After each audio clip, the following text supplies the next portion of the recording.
Good morning. Good morning. Good morning. Welcome to the Morning Rush, the morning empowerment call for busy executives, leaders, entrepreneurs, anyone who has a big heart looking to cause some change in this world. It's been a great week. It's a beautiful Friday morning, and today's topic is mastery. I love to go through the week's topics as we start off this conversation.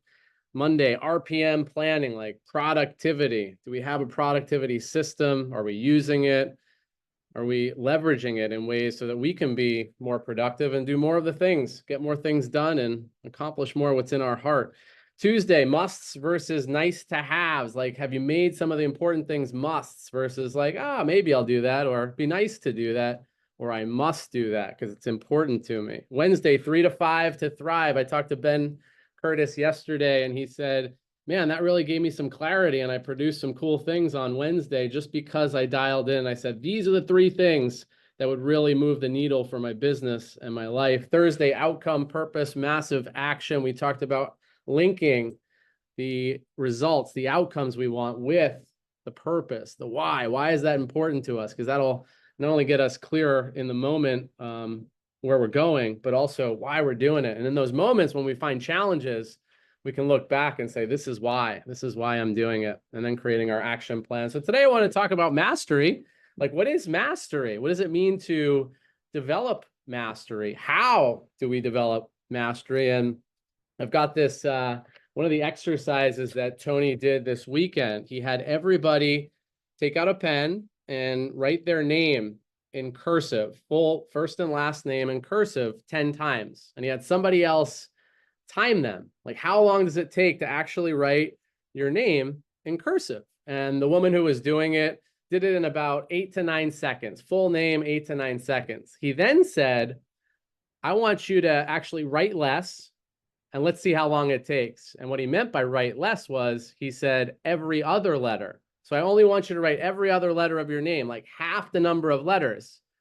But when she had to write every other one, her mind wasn't trained that way. It took her almost twice as long to write every other letter, even though she was writing half as much. But his point is that when we're learning something new, it takes time. Sometimes it takes a lot longer than it should. However, when we get really good at it, as the learning improves and as we get more used to it, I'm sure you could write half the letters in exponentially faster time. We just need to kind of program ourselves. So the point he was making is, whenever you're taking on something new, it's not always going to come seamlessly.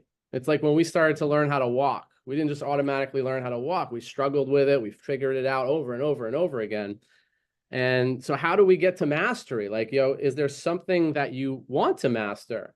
And when we do want to master something, do we still have that like childness about it? Like we're infallible. We'll just keep going and going and going until we figure it out. Or do we stop when we meet friction? Do we stop when something gets in our way or it doesn't go as we plan the first time? Do we take the second, the third, the fourth iteration and keep going with that energy about it? And so that's what I wanted to talk about today. Mastery. One of the things that I'm developing mastery in is this RPM tool, rapid planning method. And so what I decided to do is create a mastermind group, which the first session is actually at 9 a.m. this morning.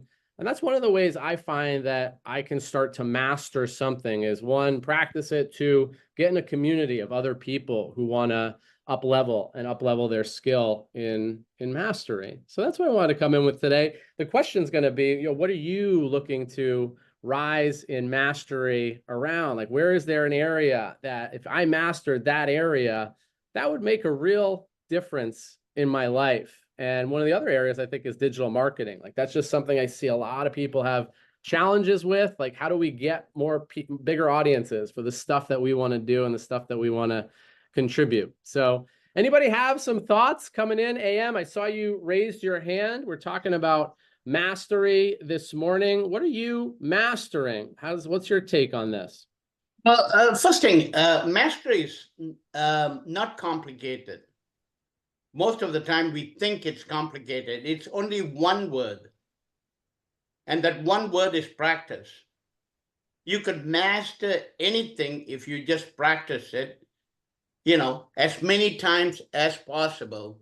At one point, I couldn't run, a mile. And as a kid, I was really slow. And practicing it, I was able to win the 3-mile race at the age of 7 because I practiced every day. And so the key word is practice. And one of the things I fail miserably, and I really mean miserably, is listening. And I want to master listening, not in what people are saying, but what is it that people have in their mind that they're afraid of saying? How do I master myself so they are comfortable sharing anything and everything that bothers them? So that's where I'm focused on. Thank you for asking me to share. I love it, AM. Yeah, listening's a tough one sometimes. In fact, all the times we could always, I think, up level our mastery in our ability to listen. But I think that's a great insight in terms of it can be easy if we just practice over and over and over again. It does take some discipline, some diligence. I was talking to a young man last night who, in 6th grade, he tried to play basketball and he dribbled the ball and it hit his face and he had a fat lip. And he said everybody was like laughing and making fun of me. So for a year, he practiced. And when basketball tryouts came out the next year, he said he broke somebody's ankle, meaning he put a move on him that had them like fall down. And then he went to the basket and scored. But that was a year of practice so that he could become masterful at basketball. We've got Susan and Cara, and then we're going to hit. I just wanted to add, David, you brought about basketball. And I remember that Michael Jordan failed in 5th grade in basketball. And today, out of that word practice, it altered who he is. Thank you. Thank you for sharing. He got cut from the team back in the day, but that lit him on fire. He said, I'm gonna master this thing. We got Susan and Cara, then we'll jump into a breakout. Susan, what do you got for us this morning around mastery? Oh my God. I'm just gonna say thank God it's Friday and the week is over. Mastery is good morning, everyone. It's like what AM and David said, it's about practicing. It's also asking people if you don't know something, ask. And guess what? If that person doesn't give you the answers, keep asking somebody else. Don't ever stop asking till you get the answer. But you know what, ladies and gentlemen? You usually have the answer within yourself. You're your own source. The other thing I want to say is, I forgot what book it is. They say to master something, it takes 10,000 hours. And why am I saying that? Whatever you're up to, whether you have your own business or you're going to be in business with somebody, or maybe you don't want to be in business, whatever your craft is, don't compare yourself with somebody else. If somebody did it in 3 years and it takes you 10 years, guess what? 10 years go by and you got it done. I think that's huge. And mastering your emotions. Mastering your emotions. You're going to have good days, bad days. Master your emotions. Be with all your emotions. I'm not saying ignore your emotions, but really mastering, practicing everything.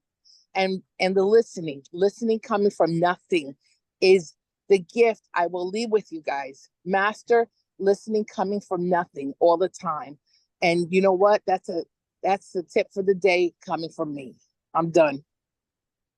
Susan is done. Thank you for dropping the microphone, Susan. Yeah, like learning how to listen. I think it's just a theme here. And a lot of times we're listening deeply, but we can go deeper. Cara, let's go deeper. What do you got? Well, I'm gonna say something because I do get triggered and I'm mastering not being triggered. Ooh. Okay. So I have only been triggered. I have not this year been triggered more than 5 minutes. Year to date. Last year I've been triggered twice, once over 3 days. Okay. So that's what I'm mastering. However, I do have a request for people that when David asks the question, to actually answer the question to speed up our calls. So that's one of the requests that I have. And, I did get a little triggered and I'm like, okay, let me just give it up. There's nothing wrong. It's okay. Beautiful. I think mastering triggering is a good one too, because that could take us out for a period of time.